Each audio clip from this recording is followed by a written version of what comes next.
এদিকেই দেখতেই পাচ্ছ আমি নারকেল নিয়ে বসে পড়েছি। তো আজকে বানাতে চলেছি পাটিসাপটা। চলো বানিয়ে নিই।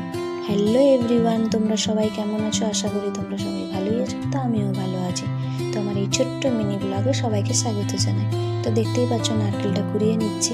যেহেতু আমার কাছে বটি নেই, তো আমি হাত কুড়োনি দিয়ে নারকেলটা কুড়িয়ে নিচ্ছি। তো দেখতেই পাচ্ছ কথা বলতে বলতে আমার নারকেলটা কুড়োনো কমপ্লিট হয়েই গেল। এবার চলো পুরটাও বানিয়ে নিই। আমার মতন পাটিসাপটা খেতে কার কার ভালো লাগে অবশ্যই জানিও, কিন্তু আমার তো বেশ ভালোই লাগে।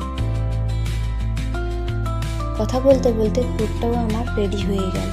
এইবার একে একে পাটিসাপটাগুলো তৈরি করে নেব।